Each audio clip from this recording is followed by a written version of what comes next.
So welcome dear students for the second lecture of English 2. In the last lecture, we started with the chapter The New House by John Boyne. We read quite a few paragraphs and I think you all remember it. So now, without further ado, let's start with the next part of the chapter and see if Bruno changes his mind about the new house or not. So let's start. Bruno couldn't understand how this had all come about.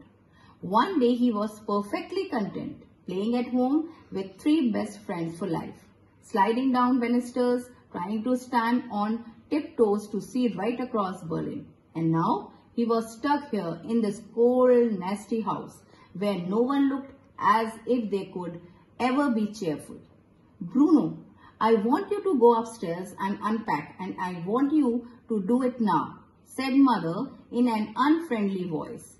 And he knew that she meant business, so he turned around and marched away without another word. So dear students, in this para we see that Bruno is very upset. It is a shock to him. He feels that his world has gone upside down. He feels that as if yesterday only he was so happy playing with his friends, sliding down banisters. Now here banister means that the children sometimes use the handrails that are along the stairs to play and slide down. So he used to play with his friends and was very happy.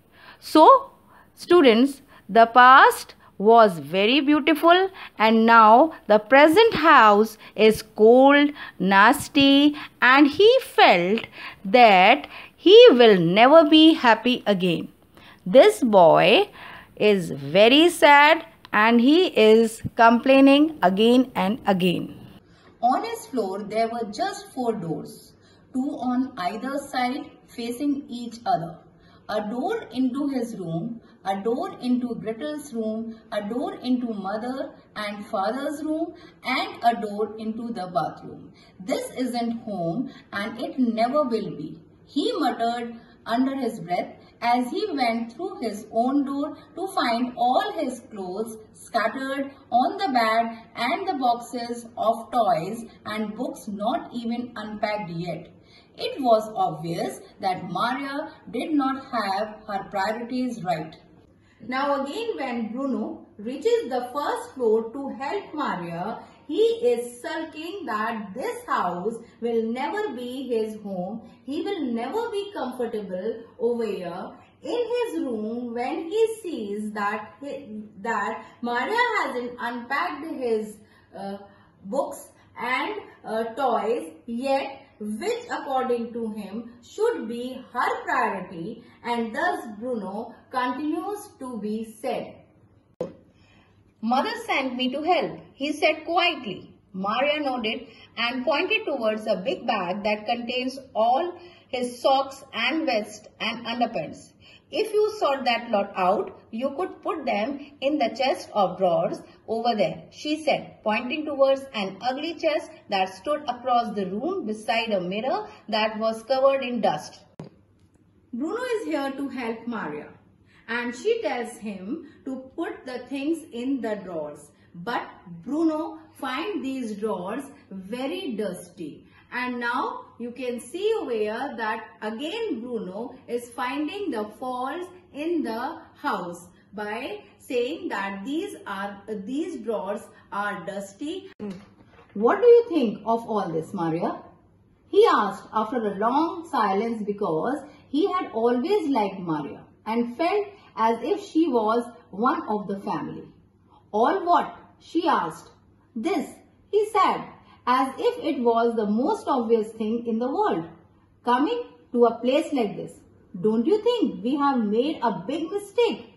Now, Bruno has started the conversation with Manya, as he has already done with his mother. He wanted to know that to come to a new house is a big mistake. that already he is realizing in his mind. So the same thing he is asking with Maria, just to know about the views of Maria. That's not for me to say, said Maria. Your mother has explained you about your father's job and... Oh, I am tired of hearing about father's job, said Bruno, interrupting her.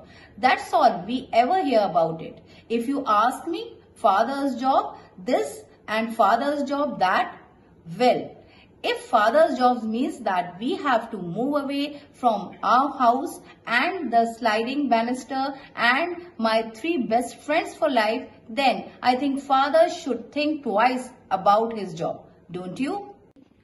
Well, Maria, being a house help, said that she can't comment on this as the decision has already been taken by parents. Bruno snaps at her, says he is tired of hearing about his father's job. He is showing that he is of 9-year-old and he is not enough mature to see or to check that the parents has taken the decision.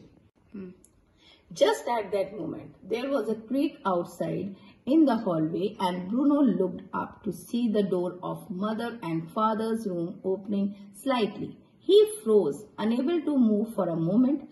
Mother was still downstairs, which meant that father was in there and he might have heard everything that Bruno had just said.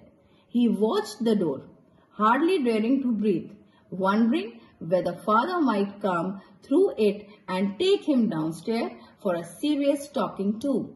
So now student, just when Bruno and Manya were talking to each other, Bruno heard a creaking sound and he thought that because he was complaining about his father's job to Manya, he thought that his father has heard all the conversation between them. He was very much afraid.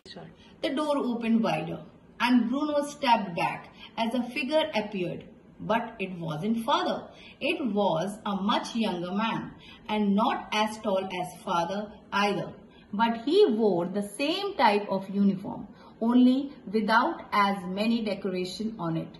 He was carrying a box in his hands and walking towards the staircase. He gave Bruno a quick nod and continued on his way.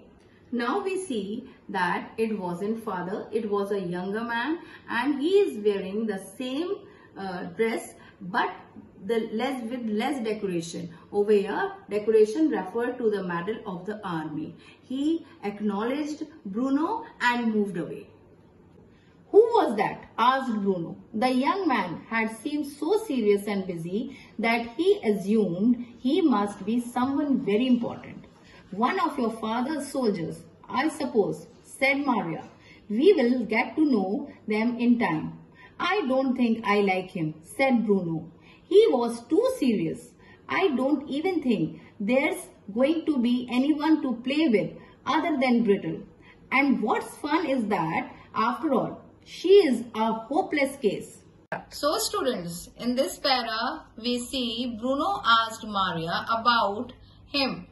Him here is a soldier. Now Maria said that he was one of the father's soldier. Then Bruno said that he didn't like him. Why? What is the reason? Because he was too serious, and not only him, he says that this is a boring place and he'll not find anyone to play with except his sister Gretel, who isn't any fun either. So again, students, we see here that Bruno is comparing everything with the old house, even his friends and his companion or whatever streets or anything. He is doing the comparison of the old house. He felt as if he was about to cry again, but stopped himself. He looked around the room without fully lifting his eyes up from the ground, trying to see whether there was anything of interest to be found. There wasn't, or there didn't seem to be. But then one thing caught his eye. Over in the corner of the room opposite the door, there was a window in the ceiling that stretched down into the wall. He walked slowly towards it, hoping that from here he might be able to see all the way back to Berlin and his house and the streets around it and the tables where the people sat and told each other hilarious stories. In this para, we see that Bruno is very sad and close to crying. But stop himself. He looks around the room to see if there is anything. But students, we see he is again and again trying to see in the room that if there is anything which can make him happy or anything interesting, but was not able to find. But finally he found one window in the ceiling and he went towards there slowly. Here the story ends with Bruno looking outside the new found window.